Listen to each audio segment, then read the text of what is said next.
All right, so when you're done weaving, here's how you take your weaving off of your cardboard loom.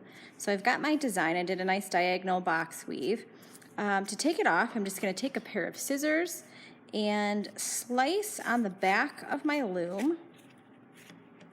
Just going to cut in the center of all of my warp strings.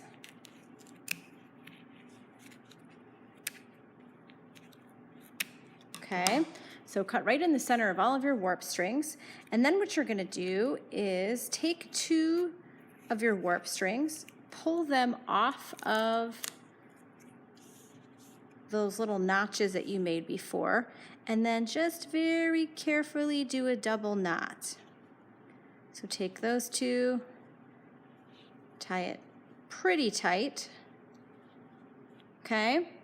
And then go to the next two, tie those off, and the next two, and the next two, and the next two. When you're finished, you can trim off any of your extra weft strings that it may be sticking out, but I wouldn't recommend trimming your warp strings too short, otherwise your knot may come undone.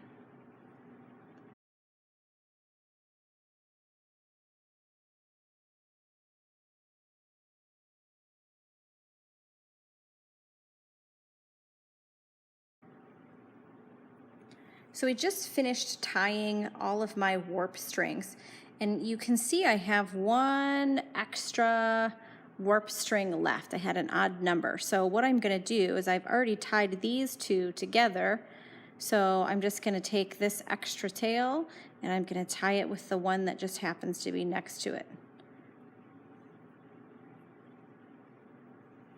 Just a double knot, just like you did all of your other warp strings. Now I've got all my warp strings tied. I can go through and I can kind of trim up any extra little weft strings that are sticking out, like this right here.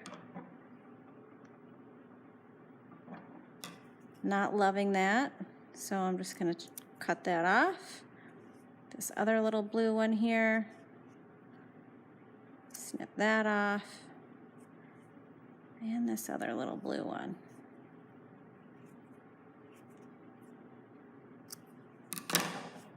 Now I've got these two other long orange ones. I'm just going to trim them so that they are close to the same length as my warp strings. And then there you go. All finished.